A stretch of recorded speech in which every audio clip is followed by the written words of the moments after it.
Hello friends, आप सभी को स्वागत है एग्ज़ाम रिजल्ट पर। फ्रेंड्स, आज का वीडियो में हम पढ़ेंगे क्लास 8 ज्योग्राफी। इस पाठ में जितने भी ऑब्जेक्टिव प्रश्न हैं वो सभी ऑब्जेक्टिव प्रश्न चैप्टर वाइज आज हम एक ही वीडियो में समाप्त कर देंगे। देख सकते हैं फ्रेंड्स, यह जो है क्लास 7 का ज्योग्राफी भूगोल है, जो कि चैप्टर 1 से लेकर के चैप्टर 7 तक है। क्लास 8 का ज्योग्राफी में कितने चैप्टर है फ्रेंड्स? तो 7 चैप्टर है। तो आज इन 7 चैप्टर को एक एक करके चैप्टर वाइज जितने भी ऑब्जेक्टिव प्रश्न दिया हुआ है बुक का, वो सभी ऑब्जेक्टिव प्रश्न आज की वीडियो में हम पढ़ेंगे। तो फ्रेंड्स, अभी तक मेरे चैनल को सब्सक्राइब नहीं किए हैं तो जाकर चैनल को सब्सक्राइब कर लीजिए और बगल में बेल आइकन जो होगा उसको ऑन कर लीजिए, ताकि इससे रिलेटिव हम जो भी वीडियो लाएंगे इसका सीधा नोटिफिकेशन आपके पास पहुंचेगी।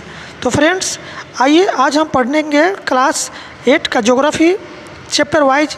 जो MCQ दिया हुआ है वो सभी MCQ आज हम एक ही वीडियो में समाप्त कर देंगे। और इस पाठ में जितने भी MCQ है पाठ 1 से लेकर पाठ 7 तक में, वो सभी MCQ आज हम एक ही चैप्टर में समाप्त कर देंगे। फिर आपको दोबारा क्लास 8 का ज्योग्राफी पढ़ने की कोई ज़रूरत नहीं होगी, क्योंकि आज हम एक ही वीडियो में सभी सेशन को, सभी पार्ट की जितने भी ऑब्जेक्टिव प्रश्न है वो सभी प्रश्न को आज हम एक ही वीडियो में कवर कर लेंगे। तो फ्रेंड्स, आइए शुरुआत करते हैं पहला चैप्टर से। और देख सकते हैं यहाँ पर पहला चैप्टर है क्लास 8 ज्योग्राफी का। पहला चैप्टर है संसाधन। ठीक है, क्या है? संसाधन है फ्रेंड्स। तो आइए इस पाठ में जितने भी प्रश्न दिया हुआ है वो सही प्रश्न को पढ़ते हैं। फ्रेंड्स, यह पहला यहाँ पर प्रश्न दिया हुआ है, बहुविकल्प प्रश्न है। बहुवैकल्पिक प्रश्न है फ्रेंड्स। पहला प्रश्न है, इनमें से कौन एक प्राकृतिक संसाधन है?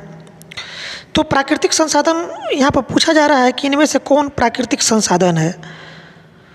तो पंचायत भवन ये प्राकृतिक संसाधन नहीं है, यह मानव निर्मित संसाधन, क्योंकि पंचायत भवन को मानव द्वारा बनाया जाता है, लोगों को द्वारा बनाया जाता है पंचायत भवन, तो यह नहीं हो सकता है।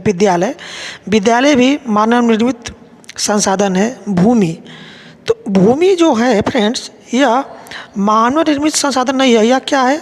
प्राकृतिक संसाधन है। ठीक है, यह क्या है? प्राकृतिक संसाधन है। तो इसका राइट आंसर हो जाएगा भूमि। अगले प्रश्न की ओर चलते हैं, प्रश्न नंबर 2 की ओर चलते हैं फ्रेंड्स। प्रश्न नंबर 2 है यहाँ पर आपके सामने, इनमें कौन प्राकृतिक संसाधन नहीं है? सूरज, मिट्टी, जल, हवाई जहाज।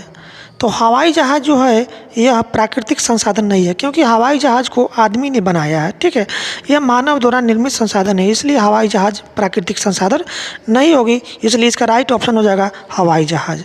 अगले प्रश्न की ओर चलते हैं फ्रेंड्स। अगला प्रश्न है आपके सामने, केरल में पाए जाने वाले थोरियम किस प्रकार के संसाधन का उदाहरण है? तो यह जो है क्या हो जाएगा? यह संभाव्य थोरियम का उदाहरण है। ठीक है, क्या है? संभाव्य थोरियम का उदाहरण है। ठीक है, अगले प्रश्न की ओर चलते हैं। प्रश्न नंबर 4 है, संसाधन निर्माण के लिए क्या आवश्यक है? तकनीक, आवश्यकता, ज्ञान। तो इनमें से क्या हो जाएगा आंसर? इनमें से हो जाएगा ज्ञान। संसाधन निर्माण के लिए क्या आवश्यक है? ज्ञान। ठीक है, अब यहाँ पर है खाली स्थान को भरिए। ठीक है, खाली स्थान को भरने वाला आ गया। चलिए भरते हैं खाली स्थान को। संसाधन के लिए मूल्य की अभिव्यक्ति डैश प्रकार से की है। तो इसका आंसर हो जाएगा, इसका आंसर नीचे दिया हुआ है फ्रेंड्स, देख सकते हैं कि संसाधन के लिए मूल्य की अभिव्यक्ति विविध प्रकार से की जाती है। ठीक है, तो इसका आंसर हो जाएगा विविध। अगला प्रश्न है, डैश संसाधन क्षेत्र के विकास के लिए आधार का काम करते हैं। तो मानव हो जाएगा इसका आंसर। अगला है, राजस्थान में पाए जाने वाला तांबा डैश संसाधन का उदाहरण है। तो इसका आंसर हो जाएगा वास्तविक। क्या हो जाएगा? वास्तविक हो जाएगा। चौथा है, डैश एवं शारीरिक क्षमता मानव को संसाधन बनाने के लिए आवश्यक है। तो दिमागी एवं शारीरिक क्षमता मानव को संसाधन बनाने के लिए आवश्यक है। तो इसमें क्या आंसर हो जाएगा? दिमागी। तो इस चैप्टर में जो प्रश्न दिया हुआ था फ्रेंड्स ऑब्जेक्टिव टाइप, वो सही प्रश्न को हम पढ़ लिए। ये क्योंकि ये बुक है। ठीक है, ये हम जो लेकर आए हैं आपके लिए बुक लेकर आए हैं, तो जो भी ऑब्जेक्टिव टाइप क्वेश्चंस दिया हुआ था वो सभी क्वेश्चंस को हम पढ़ लिए। ठीक है, ये सब अधिकतम 50 शब्दों में आंसर देना, यह किताब है। ठीक है, तो किताब में जो प्रश्न दिया हुआ है ये मुझे पढ़ने की ज़रूरत नहीं है। इसमें जो MCQ टाइप जो क्वेश्चंस दिया हुआ था वो सभी प्रश्न को हम पढ़ लिए, ठीक है। अब चलते हैं अगले प्रश्न की ओर फ्रेंड्स। अगला चैप्टर है आपके सामने, अगला चैप्टर है भूमि, मृदा एवं जल संसाधन, ठीक है। अब अगला चैप्टर क्या पढ़ेंगे फ्रेंड्स? भूमि, मृदा एवं जल संसाधन। आइए फ्रेंड्स, देखिए फ्रेंड्स, पहला है यहाँ पर, पहला प्रश्न है पृथ्वी का कितना प्रतिशत हिस्सा भूमि के अंतर्गत है? तो इसका आंसर हो जाएगा 71%, ठीक है। 71% जो है पृथ्वी का भूमि के अंतर्गत आता है, ठीक है। 71% जो है हिस्सा जो है पृथ्वी पर भूमि के अंतर्गत आता है। अगला प्रश्न है विश्व में संघनन जनसंख्या कहाँ मिलती है? तो विश्व में संघनन जनसंख्या मैदानों में मिलती है, तो इसका आंसर हो जाएगा मैदानों में। प्रश्न 3 है भारत में भूमि उपयोग संबंधी आंकड़े कौन रखता है? तो इसका आंसर हो जाएगा भू राजस्व विभाग। भू राजस्व विभाग का काम है भूमि संबंधित आंकड़े को रखना। प्रश्न 4 है यहाँ पर आपके सामने, प्रश्न 4 है भूमि उपयोग के कुल कितने प्रमुख अंग है? तो भूमि उपयोग के प्रमुख 5 अंग होता है, ठीक है। इसका राइट आंसर होगा 5 हो जाएगा। प्रश्न 5 है मृदा में कुल कितने स्तर पाए जाते हैं? तो मृदा में कुल 4 स्तर पाए जाते हैं, इसका आंसर हो जाएगा 4। अगला प्रश्न है, प्रश्न नंबर 6 है समोच्च रेखी खेती करना किसका उपाय है? तो यहाँ पर हो जाएगा आंसर, इसका आंसर मृदा अपरदन को रोकने के लिए, ठीक है। किसका क्या हो जाएगा? मृदा अपरदन को रोकने के लिए समोच्च रेखी खेती किया जाता है। अगला प्रश्न की ओर चलते हैं। प्रश्न नंबर 7 है रासायनिक दृष्टि से जल किसका संयोजन है? तो इसका ये हो जाएगा हाइड्रोजन एवं ऑक्सीजन, ठीक है। हाइड्रोजन एवं ऑक्सीजन H2O, ठीक है। जल जो है यह हाइड्रोजन और ऑक्सीजन से मिलकर बना हुआ है, तो इसका आंसर हो जाएगा हाइड्रोजन एवं ऑक्सीजन। प्रश्न 8 है इनमें कौन एक महासागर नहीं है? तो आर्कटिक महासागर नहीं है, ठीक है। उसके बाद हिंद महासागर है, प्रशांत महासागर है, ठीक है। अंटार्कटिक महासागर नहीं, आर्कटिक महासागर है लेकिन अंटार्कटिक महासागर नहीं है, ठीक है। अब यहाँ पर है भरने वाला प्रश्न है फ्रेंड्स दिया हुआ, खाली स्थानों को उपयुक्त शब्दों से पूरा करें। चलिए भरते हैं। मृदा में जीवों के सड़े गले अवशेषों को डैश कहा जाता है। तो इसका फ्रेंड्स नीचे आंसर दिया हुआ है, इसको हम क्या कहते हैं? इसको कहते हैं ह्यूमस कहते हैं, ठीक है। क्या कहते हैं? ह्यूमस कहते हैं। इसका नीचे आंसर दिया हुआ ह्यूमस कहा जाता है इसको, ठीक है। मृदा में जीवों के सड़े गले अवशेषों को ह्यूमस कहा जाता है, तो इसका आंसर नीचे दिया हुआ है, आप देख सकते हैं क्या हो जाएगा? ह्यूमस हो जाएगा। चलते हैं क्वेश्चन नंबर 2 पर। दक्कन क्षेत्र में डैश मृदा पाई जाती है? तो दक्कन क्षेत्र में काली मिट्टी पाई जाती है, ठीक है। काली मिट्टी, इसका आंसर हो जाएगा काली मिट्टी। प्रश्न नंबर 3 है आपके सामने लेटेराइट मृदा का निर्माण डैश प्रक्रिया से होती है? तो लेटेराइट मृदा का निर्माण जो है यह निछालन प्रक्रिया से होती है, निछालन हो जाएगा आंसर। और प्रश्न नंबर 4 है भूमि एक डैश संसाधन है? तो भूमि जो है यह क्या है? प्राकृतिक संसाधन है, ठीक है। तो प्राकृतिक भरा जाएगा इसमें। और प्रश्न 5 है यहाँ पर कि महासागरों में जल का डैश प्रतिशत भाग पाया जाता है? तो महासागरों में जल का 97.3% जो है पाया जाता है। महासागरों में जल का 97.3% भाग पाया जाता है, ठीक है। अब यहाँ पर अधिकतम 50 शब्दों में यह किताब का क्वेश्चन है। तो इस पाठ में जितने भी ऑब्जेक्टिव प्रश्न दिया हुआ था वो सभी ऑब्जेक्टिव प्रश्न फ्रेंड्स हम पढ़ लिए। अब चलते हैं नेक्स्ट चैप्टर की ओर, जो कि हमारा नेक्स्ट चैप्टर है वन एवं प्राणी संसाधन, ठीक है। अगला चैप्टर चलते हैं अब वन एवं प्राणी संसाधन। चलिए इस चैप्टर में जो बहुवैकल्पिक प्रश्न है, ठीक है। प्रश्न पहला है कि भारत में सबसे अधिक वन क्षेत्र किस राज्य में है? ठीक है, तो भारत में सबसे अधिक वन क्षेत्र जो है यह मध्य प्रदेश में है, ठीक है। याद रखेंगे मध्य प्रदेश हो जाएगा इसका आंसर। प्रश्न नंबर 2 है कि विश्व में लगभग कितने प्रकार की वनस्पतियाँ मिलती है?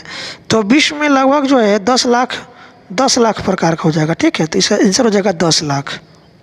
प्रश्न नंबर 3 है बिहार, उत्तर प्रदेश एवं झारखंड में किस प्रकार के वन पाए जाते हैं?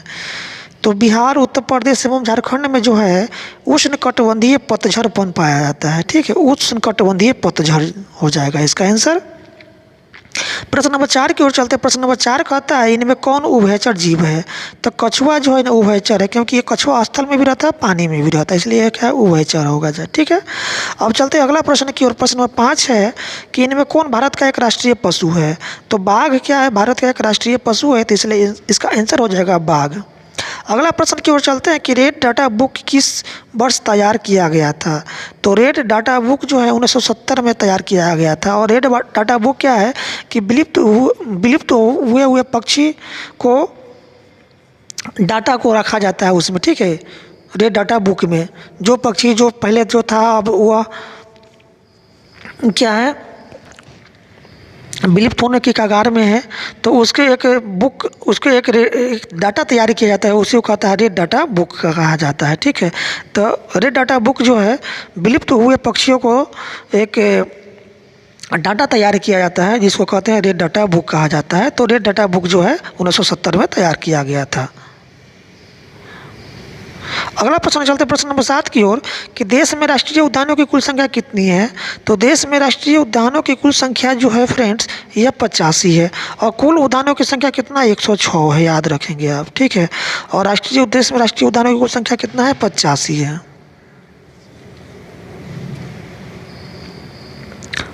और यहाँ पर खाली स्थान को भरना है। वन है तो डैश है, तो वन है तो हम है, क्या हो जाएगा, वन है तो हम है। प्रश्न नंबर 2 है कृत्रिम रूप से किए गए पौधारोपण को डैश कहा जाता है? तो कृत्रिम रूप से किए गए पौधारोपण को सामाजिक वानिकी कहा जाता है। ठीक है, अगला प्रश्न चलते हैं प्रश्न नंबर 3 की ओर। प्रश्न नंबर 3 है चंदन के वन डैश में मिलते हैं? तो चंदन के वन जो है ये आपको कर्नाटक में मिलता है। ठीक है, कर्नाटक में मिलता है चंदन का वन। ठीक है, और हिमालय वन से प्राप्त रसायन डैश के उपचार में उपयोगी है? तो हिमालय जो है, हिमालय वन से प्राप्त रसायन जो है यह कैंसर के उपचार में उपयोगी होता है। कैंसर इसका आंसर हो जाएगा। ठीक है, और 5वां प्रश्न है कि अंडमान निकोबार द्वीप समूह में डैश वन पाया जाता है? तो अंडमान निकोबार द्वीप समूह में सदाबहार वन पाया जाता है। सदाबहार इसका आंसर हो जाएगा। ठीक है, और नेक्स्ट है कि गौतम बुद्ध अभयारण्य डैश जिला में है? तो गौतम बुद्ध अभयारण्य जो है गया जिला में है। ठीक है, याद रखेंगे, गौतम बुद्ध अभयारण्य गया जिला में है। और 7वां क्वेश्चन है यहाँ पर आपके सामने कि वन को पृथ्वी का डैश कहा जाता है? तो वन को पृथ्वी का फेफड़ा कहा जाता है, तो इसका आंसर हो जाएगा फेफड़ा। ठीक है, तो इस पाठ में जितने भी ऑब्जेक्टिव MCQ टाइप क्वेश्चंस जो दिया हुआ था फ्रेंड्स, वो सभी क्वेश्चंस हम पढ़ लिए। अब चलते हैं नेक्स्ट चैप्टर की ओर। आपका नेक्स्ट चैप्टर है फ्रेंड्स, नेक्स्ट है आपका खनिज संसाधन। ठीक है, खनिज संसाधन है आपका नेक्स्ट चैप्टर। आइए इस चैप्टर में जो प्रश्न दिया हुआ है उसको पढ़ते हैं। खनिज संसाधन क्या है, चलिए पढ़ते हैं।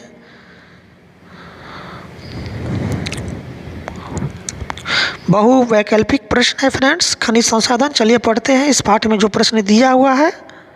पहला प्रश्न है खनिजों को कितने भागों में बांटा जा सकता है?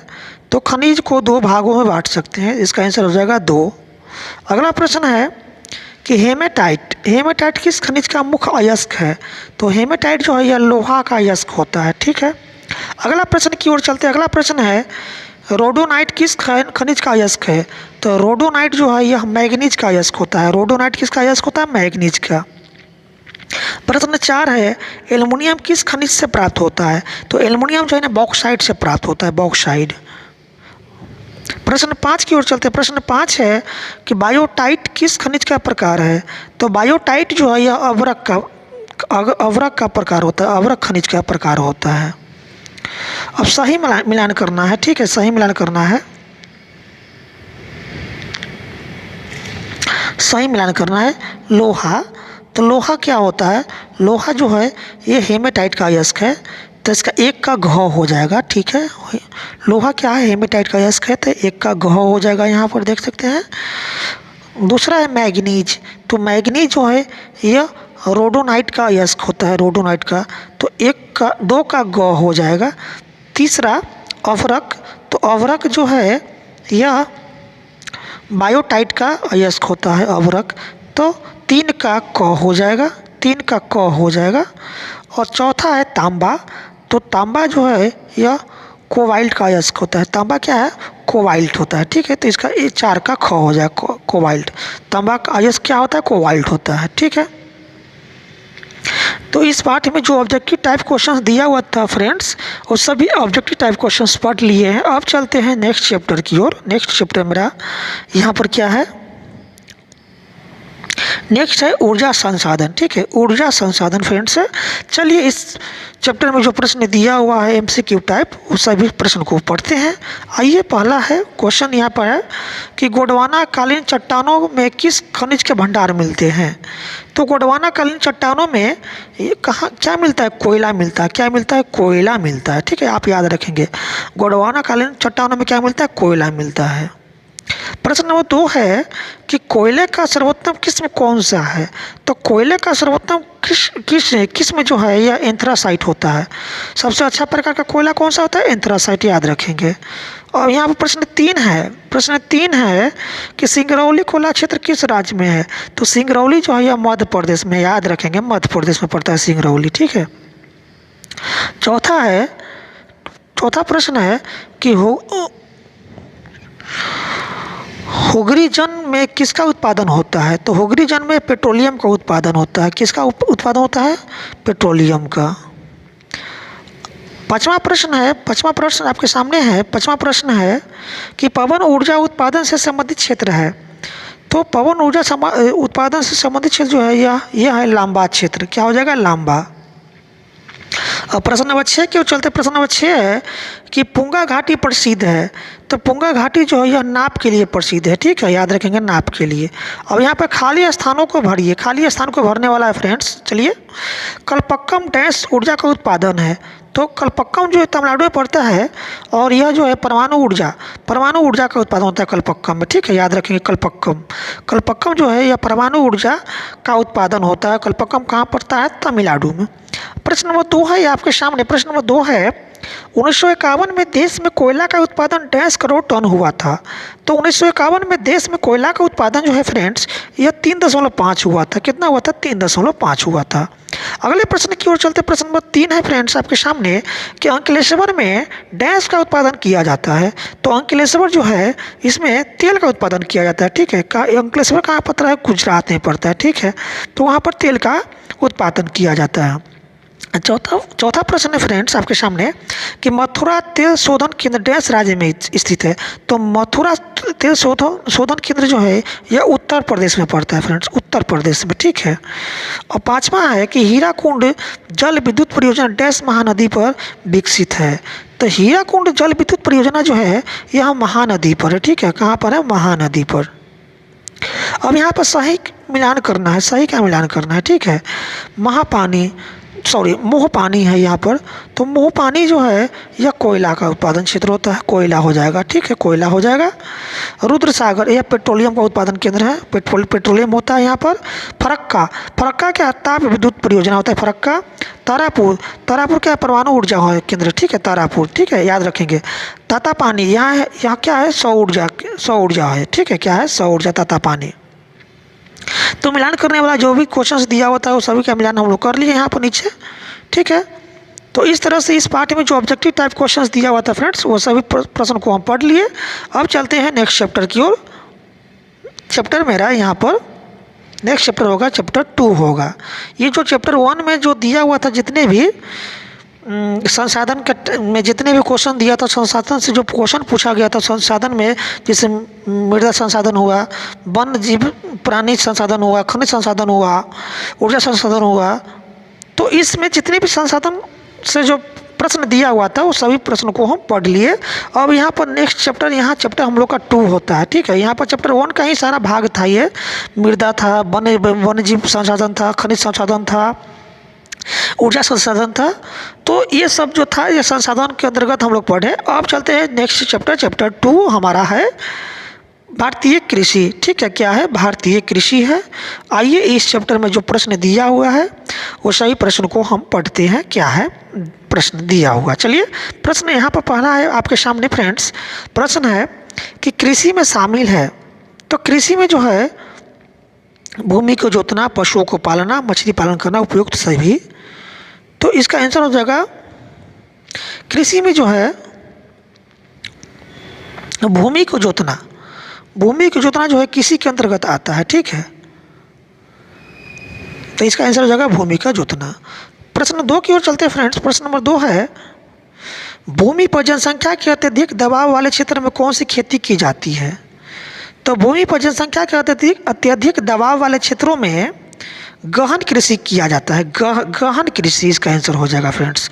और प्रश्न नंबर 3 की ओर चलते हैं फ्रेंड्स। प्रश्न नंबर 3 है इनमें कौन समूह रबी फसलों की से संबंधित है?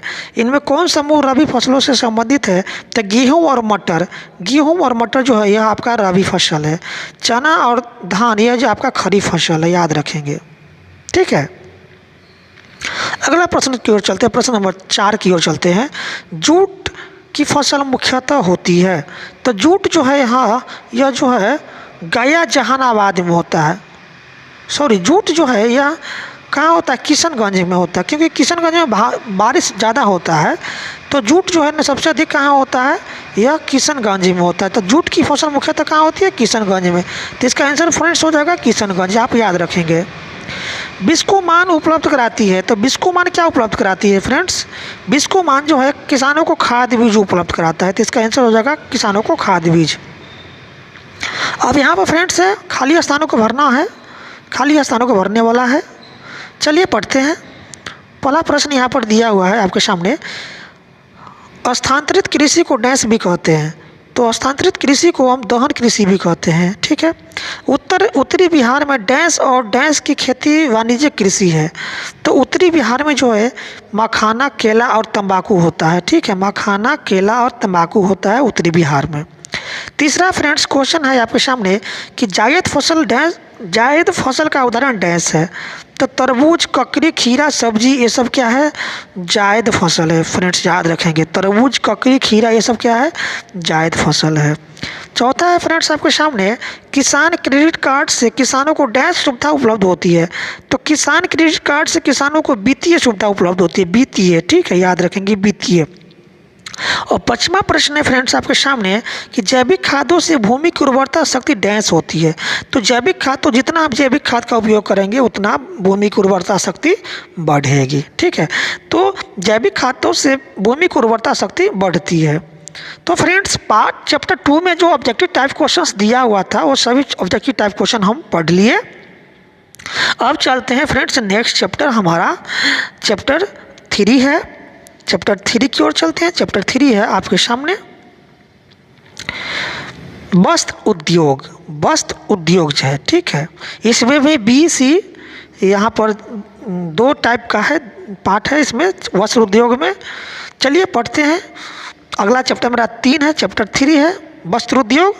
आइए इसमें जो प्रश्न दिया हुआ है सभी प्रश्नों को पढ़ते हैं। MCQ टाइप क्वेश्चन जितने भी दिया हुआ है चलिए पढ़ते हैं। आपके सामने आ गया पहला क्वेश्चन। टेक्सटाइल का मतलब डैश होता है, तो टेक्सटाइल का मतलब बुनना होता है, याद रखेंगे बुनना होता है। अगले प्रश्न की ओर चलते हैं फ्रेंड्स। अगला प्रश्न है आपके सामने। अगला प्रश्न है देश में कपड़े मिल की सबसे पहले लगाई गई थी। तो देश में कपड़े मिल की सबसे पहला फैक्ट्री कोलकाता में लगाया गया था, याद रखेंगे कोलकाता में, ठीक है। देश में कपड़े मिल का सबसे पहला फैक्ट्री कोलकाता में लगाया गया था। 1854 में कपड़े मिल लगी थी, तो 1854 में कपड़े मिल लगा था मुंबई में। और देश में सबसे पहले कपड़ा मिल लगा था कोलकाता में, जो कि 1853 में, और 1854 में जो लगा था यह मुंबई में लगा था, ठीक है। 1854 में कपड़ा मिल कहाँ लगा था? मुंबई में, याद रखेंगे आप। चलिए अगला प्रश्न की ओर चलते हैं। अगला प्रश्न है आपका सामने कि सिल्क प्राप्त होता है। तो सिल्क जो है यह कोकून से प्राप्त होता है। किससे प्राप्त होता है? कोकून से, याद रखेंगे। अगला प्रश्न है वस्त्र उद्योग के लिए आवश्यक है। तो वस्त्र उद्योग के लिए कच्चा माल की आवश्यकता होती है, कच्चा माल हो जाएगा इसका आंसर। अब यहाँ पर खाली स्थानों को भरना है, खाली स्थानों को भरिए। भागलपुर शहर डैश वस्त्र उत्पादन के लिए प्रसिद्ध है। तो भागलपुर शहर जो है यह रेशमी वस्त्र उत्पादन के लिए प्रसिद्ध है, इसलिए इसको क्या कहा जाता है, भागलपुर को सिटी ऑफ रेशमी वस्त्र के उत्पादन के लिए प्रसिद्ध है भागलपुर, इसलिए इसको क्या है, सिल्क सिटी के नाम से जाना जाता है, सिल्क सिटी। ठीक है, अगला प्रश्न ये चलते हैं। अगला प्रश्न आपके सामने, सूती वस्त्र उद्योग एक डैश उद्योग है। तो सूती वस्त्र उद्योग जो है यह कुटीर उद्योग होता है। ठीक है, कुटीर उद्योग इसका आंसर हो जाएगा। अगला प्रश्न, प्रश्न नंबर 3 है फ्रेंड्स कि कपड़ों की बुनाई को डैश कहा जाता है। तो कपड़ों की बुनाई को टेक्सटाइल कहा जाता है। क्या कहा जाता है, टेक्सटाइल, याद रखेंगे। अगला प्रश्न की ओर चलते हैं। प्रश्न यहाँ पर 4 है। अगला प्रश्न, प्रश्न नंबर 4 है फ्रेंड्स आपके सामने कि ढाका डांस के लिए प्रसिद्ध रहा है। तो ढाका जो है यह मलमल के लिए प्रसिद्ध रहा है। किसका, मलमल के लिए, याद रखेंगे। और 5वां क्वेश्चन है फ्रेंड्स आपके सामने कि अहमदाबाद को भारत का डांस कहा जाता है। तो अहमदाबाद को भारत का मैनचेस्टर कहा जाता है। क्या कहा जाता है, मैनचेस्टर कहा जाता है। अब यहाँ पर दिया हुआ है, ये तो सब्जेक्टिव टाइप क्वेश्चन है क्योंकि यह किताब है, तो हमको पढ़ना है सिर्फ objective type question, MCQ type question, क्योंकि एमसीक्यू टाइप ही क्वेश्चन परीक्षा में पूछे जाते हैं जो भी एग्जाम होती है कॉम्पिटिटिव की। तो इस पार्ट में जितने भी ऑब्जेक्टिव टाइप क्वेश्चंस दिया हुआ था सभी ऑब्जेक्टिव टाइप क्वेश्चन पढ़ लिए फ्रेंड्स। अब चलते हैं नेक्स्ट चैप्टर जो कि हमारा है नेक्स्ट चैप्टर, जो कि अब यहाँ पर बस उद्योग पढ़ लिए। अब चलते हैं नेक्स्ट चैप्टर, सूचना प्रौद्योगिकी उद्योग। चलिए इसमें देखते हैं जो प्रश्न दिया हुआ है, सही प्रश्न को पढ़ते हैं। पहला प्रश्न ये रहा आपके सामने। पहला प्रश्न है सूचना प्रौद्योगिकी के अंतर्गत शामिल नहीं है। तो सूचना प्रौद्योगिकी के अंतर्गत जो है यह अन्य देशीय यह शामिल नहीं है। क्या है, अन्य देशीय शामिल नहीं है। सेलुलर फ़ोन, उपग्रह, ईमेल, ये सभी जो है सूचना के अंतर्गत आता है, लेकिन अन्य देशीय यह जो है सूचना प्रौद्योगिकी के अंतर्गत नहीं आता है। चलते हैं नेक्स्ट प्रश्न। प्रश्न नंबर 2 है सूचनाओं को शीघ्रता से भेजा जा सकता है। तो सूचनाओं को शीघ्रता से ईमेल के द्वारा भेजा जाता है। ईमेल इसका आंसर हो जाएगा। चलते हैं प्रश्न नेक्स्ट प्रश्न की ओर। भारत का सिलिकॉन वैली कौन है। तो बेंगलुरु को भारत का सिलिकॉन वैली कहा जाता है। याद रखेंगे, बेंगलुरु को भारत का सिलिकॉन वैली कहा जाता है। प्रश्न नंबर 4 है सॉफ्टवेयर कंप्यूटर के अंतर्गत आता है। तो सॉफ्टवेयर कंप्यूटर के अंतर्गत एक प्रोग्राम होता है। क्या होता है, एक प्रोग्राम अंतर्गत आता है। ठीक है, अगला प्रश्न आपके सामने है फ्रेंड्स। अगला प्रश्न है, ये तो निम्नलिखित प्रश्नों का उत्तर दीजिए। ईमेल क्या है। तो ईमेल जो है एक ईमेल इलेक्ट्रॉनिक मेल का संक्षिप्त रूप होता है जिसमें संदेशों को कंप्यूटर के माध्यम से बेतार से शीघ्रता से भेजे जाते हैं। ईमेल भेजने के लिए हम किसी तार की आवश्यकता नहीं होती है। बेतार यानी किसी जो है ना, यह एक इलेक्ट्रॉनिक मेल का संक्षिप्त रूप होता है ईमेल, और जिसको जो है कंप्यूटर के माध्यम से बेतार यानी उसमें तार लगा नहीं रहता है, बेतार होता है, उसको शीघ्रता से हम भेजते हैं, उसको क्या कहते हैं, ईमेल कहते हैं। तो ये सब मुझे पढ़ने की ज़रूरत नहीं है फ्रेंड्स। जो ऑब्जेक्टिव टाइप क्वेश्चन जो दिया हुआ था इसमें वो सभी ऑब्जेक्टिव टाइप क्वेश्चन पढ़ लिए। अब चलते हैं नेक्स्ट चैप्टर की ओर। नेक्स्ट चैप्टर मेरा है परिवहन। क्या है फ्रेंड्स, परिवहन है नेक्स्ट चैप्टर। आइए इस चैप्टर में जो प्रश्न दिया हुआ है उसको पढ़ते हैं। परिवहन,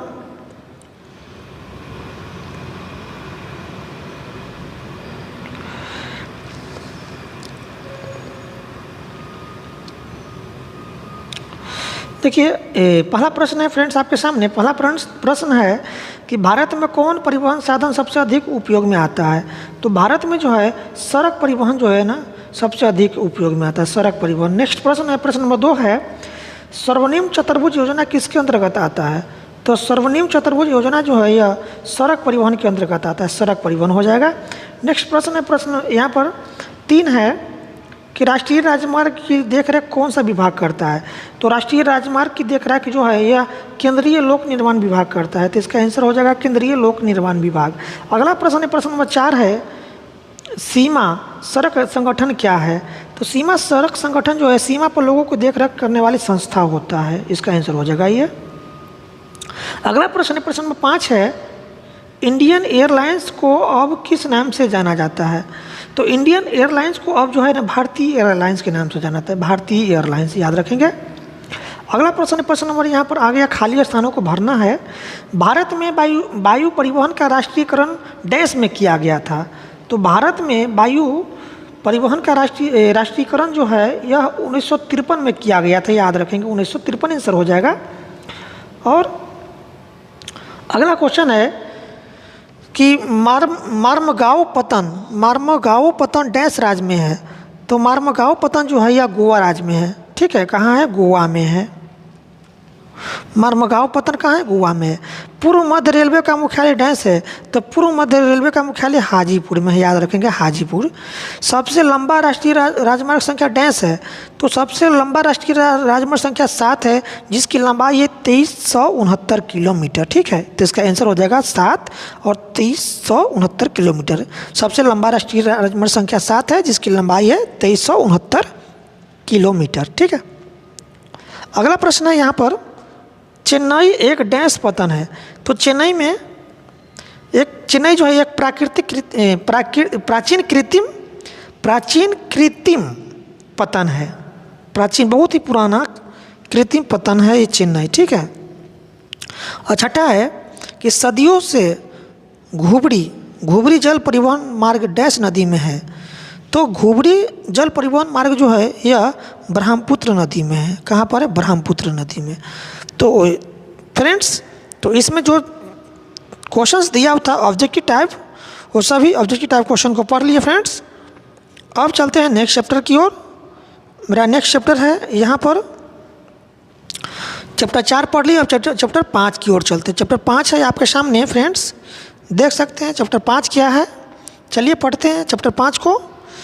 जनगणना की जाती है। तो जनगणना जो है ना प्रत्येक 10 वर्ष पर किया जाता है। प्रत्येक 10 वर्ष पर जनगणना किया जाता है। प्रश्न नंबर 2 है फ्रेंड्स आपके सामने। प्रश्न नंबर 2 है, मानव एक संसाधन है क्योंकि आवश्यकता की पूर्ति के लिए तकनीक का उपयोग करता है। सही बात है। अन्य सामग्रियों को संसाधन के रूप में परिणत करता है। सही बात है। मस्तिष्क का उपयोग कर अन्य संसाधनों को उपयोग बनाती है। सही बात है। तो इसका आंसर हो जाएगा, क्या हो जाएगा? इसका आंसर जो है ख हो जाएगा कि अन्य सामग्रियों को संसाधन के रूप में परिणत करता है, इसलिए मानव क्या है? एक संसाधन है। तो इसका आंसर ख हो जाएगा, अन्य सामग्रियों को संसाधन के रूप में परिणत करता है। प्रश्न नंबर 3 है कि भारत में सर्वाधिक जनसंख्या है। तो भारत में सबसे ज़्यादा जनसंख्या वाला राज्य कौन है? ये उत्तर प्रदेश है, याद रखेंगे उत्तर प्रदेश हो जाएगा। प्रश्न नंबर 4 है आपके सामने फ्रेंड्स कि भारत जनसंख्या के दृष्टिकोण से विश्व में है। तो भारत जनसंख्या के दृष्टिकोण से विश्व में दूसरा स्थान है। कितना स्थान है? दूसरा स्थान होता है। अब यहाँ पर भरने वाला क्वेश्चन है फ्रेंड्स, भरने वाला है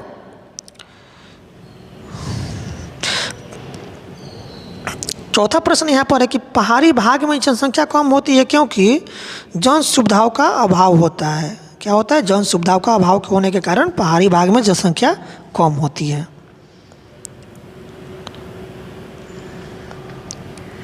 अब यहाँ पर निम्न प्रश्नों को उत्तर देना है। ये सब सब्जेक्टिव टाइप क्वेश्चन है फ्रेंड्स। तो जो भी ऑब्जेक्टिव टाइप क्वेश्चन था वो सभी ऑब्जेक्टिव टाइप क्वेश्चन हम पढ़ लिए फ्रेंड्स। अब चलते हैं नेक्स्ट चैप्टर हमारा होगा चैप्टर 5 पढ़ लिए। अब चैप्टर 6 होगा एशिया। चैप्टर का नाम है एशिया। चलिए इस चैप्टर में जो प्रश्न दिया हुआ है सही प्रश्न को पढ़ते हैं। एशिया के पूर्व में डैश है। देखिए एशिया के पूर्व में प्रशांत महासागर है। एशिया के पूर्व में क्या है? प्रशांत महासागर, याद रखेंगे। अगला प्रश्न प्रश्न नंबर 2 है, संसार की छत कहलाती है। तो तिब्बत का पठार को संसार का छत कहलाती है। तिब्बत का पठार जो ना संसार का छत कहलाती है। तो याद रहेगा ना, तिब्बत का पठार होगा, ठीक है। अगला प्रश्न है प्रश्न नंबर 3 है, एशिया के दक्षिणी भाग की जलवायु है। तो एशिया के दक्षिणी भाग की जलवायु जो है शीतोष्ण है। क्या होगा? शीतोष्ण हो जाएगा। अगला प्रश्न की ओर चलते प्रश्न नंबर 4 है, सर्वाधिक मुस्लिम आबादी वाला देश है। तो सर्वाधिक मुस्लिम आबादी वाला देश ईरान है। याद रखेंगे ईरान हो जाएगा। अगला प्रश्न है प्रश्न नंबर 5 है, वांगो नदी घाटी सभ्यता विकसित हुई थी। तो वांगो नदी जो है चीन में पड़ता है, ठीक है। वांगो नदी कहाँ पड़ता है? चीन में। तो इसका आंसर हो जाएगा चीन हो जाएगा। वांगो नदी घाटी सभ्यता जो है चीन में विकसित हुआ था। अगला प्रश्न की ओर चलते हैं, सही मिलान करना है फ्रेंड्स। चलिए मिलान करते हैं। रेडियर या टुंड्रा प्रदेश हो जाएगा। क्या हो जाएगा? टुंड्रा प्रदेश। कोनधारी वृक्ष टेंगा हो जाएगा। ठंडी जलधारा क्यूराइल हो जाएगा। त्योहारों का देश फिलीपीन को कहा जाता है, त्योहारों का देश फिलीपीन को कहा जाता है। घास का मैदान स्टेपी होता है। और साइबेरिया उत्तर एशिया हो, ठीक है, साइबेरिया कहाँ होता है, उत्तर एशिया, इसका आंसर हो जाएगा। तो फ्रेंड्स इस पार्ट में जो ऑब्जेक्टिव टाइप क्वेश्चंस दिया हुआ था फ्रेंड्स जितने भी, वो सभी ऑब्जेक्टिव टाइप क्वेश्चन को पढ़ लिए हैं। अब चलते हैं, हमारा नेक्स्ट चैप्टर मेरा हो जाएगा यहाँ पर चैप्टर 7, जो कि चैप्टर का नाम है भौगोलिक आंकड़ों का प्रस्तुतिकरण। तो आइए फ्रेंड्स इस पार्ट में जो ऑब्जेक्टिव टाइप क्वेश्चंस दिया हुआ है उस ऑब्जेक्टिव टाइप सभी प्रश्न को पढ़ते हैं। क्या है पहला प्रश्न, देखिए पहला प्रश्न है फ्रेंड्स, किस आरेख का दूसरा नाम चक्र आरेख है? तो वृत्त आरेख का दूसरा नाम चक्र आरेख होता है, तो इसका आंसर होगा चक्र वृत्त आरेख। प्रश्न नंबर 2 है, आरेखों का चयन किस बात पर निर्भर करता है? तो आंकड़ों की प्रकृति पर निर्भर करता है। अगला प्रश्न है, वक्र रेखा द्वारा दिखाया गया आरेख कहलाता है? तो यह रेखीय आरेख कहलाता है। अगला प्रश्न है, एक्स वाई अक्ष के अंतर्गत वाई अक्ष पर किस प्रकार के आंकड़ों को दिखाया जाता है? तो यह हो जाएगा निर्भर करने वाला आंकड़ा। अगला प्रश्न की ओर चलते हैं, प्रश्न नंबर 5 है, एक वृत्त का कुल मान कितना होता है? तो एक वृत्त का कुल मान 360 डिग्री होता है। अगला प्रश्न की ओर चलते हैं, प्रश्न यहाँ पर भरने वाला है। आरेख बनाने के पहले उपयुक्त डैश का चयन करते हैं, तो ये हो जाएगा शीर्षक। दंड आरेख के आंकड़ों को डैश द्वारा दिखाया जाता है, तो दंडों या आयतों के द्वारा दिखाया जाता है। अक्ष पर मापनी डैश से आरंभ किया जाता है, तो शून्य से आरंभ किया जाता है, शून्य हो जाएगा इसका आंसर। और चौथा है, सभी दंडों को एक ही डैश पर बनाया जाता है, तो एक ही आधार रेखा पर बनाया जाता है, इसका आंसर हो जाएगा आधार रेखा। और पांचवा आंकड़े डैश प्रकार के होते हैं, तो आंकड़े 3 प्रकार के होते हैं। तो फ्रेंड्स आज क्लास 8 ज्योग्राफी का जितने भी चैप्टर वाइज MCQ दिया हुआ था उस सभी MCQ को हम पढ़ लिए हैं आज। तो फ्रेंड्स हमारी वीडियो को अधिक से अधिक शेयर कीजिए और चैनल को सब्सक्राइब नहीं किए तो चैनल को सब्सक्राइब कर लीजिए फ्रेंड्स, क्योंकि इसके अब हम ज्योग्राफी के बाद क्या लेकर आएंगे आपके लिए, पॉलिटी लेकर आएंगे, पॉलिटी का क्वेश्चंस। और क्लास 8 का जो भी नागरिक शास्त्र है, पॉलिटिकल साइंस है, उसका हम क्वेश्चंस लेकर आएंगे। तो वीडियो को लाइक कर लीजिए, चैनल को सब्सक्राइब कर लीजिए और अधिक से अधिक अपने दोस्तों में शेयर कीजिए। धन्यवाद।